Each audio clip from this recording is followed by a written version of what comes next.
চট্টগ্রামের ফটিকছড়ির বাগানবাজার ইউনিয়নের 7 বছর বয়সী ছাত্রীকে ধর্ষণের অভিযোগে হানিফ নামে এক মাদ্রাসা শিক্ষককে আটক করেছে পুলিশ। এক মাদ্রাসা শিক্ষককে আটক করেছে পুলিশ।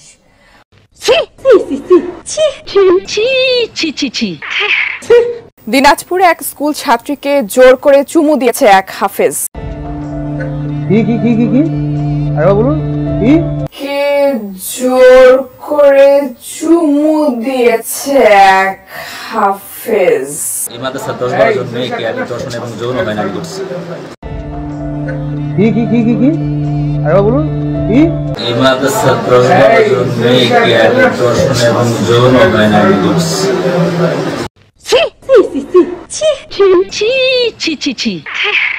সাভারের জালেশ্বর এলাকায় খাদিমুল কোরআন মডেল মাদ্রাসায় শিক্ষার্থীদের দ্বারা পাশবিক নির্যাতন ও বলাৎকারের শিকার হয়েছে 3য় শ্রেণীর 10 বছরের এক ছাত্র।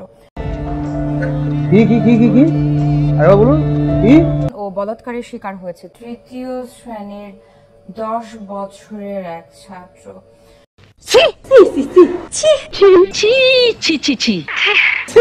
নারায়ণগঞ্জের ফতুল্লায় 4 ছাত্রীকে ধর্ষণ এবং যৌন হয়রানির অভিযোগে এক মাদ্রাসা শিক্ষককে আটক করেছে র্যাব। এক মাদ্রাসা শিক্ষককে আটক করেছে র্যাব।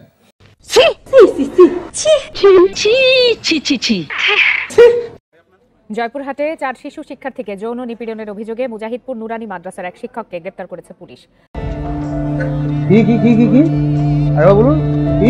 4 শিশু শিক্ষার্থীকে যৌন নিপীড়নের অভিযোগে মুজাহিদপুর নুরানি মাদ্রাসার এক শিক্ষককে গ্রেপ্তার করেছে পুলিশ।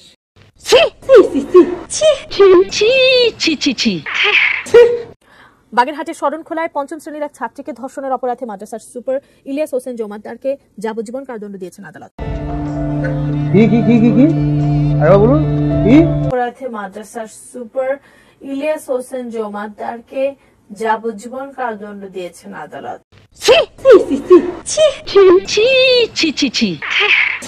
বৃহস্পতিবার মধ্যরাতে বগুড়ার দক্ষিণপাড়া হাফিজিয়া মাদ্রাসার হোস্টেলে ঘুমের মধ্যে 12 বছরের এক শিশু ছাত্রকে যৌন নির্যাতনের চেষ্টা চালায় শিক্ষক আবুল হাসান। যৌন নির্যাতনের চেষ্টা চালায় শিক্ষক আবুল হাসান। মুরব্বি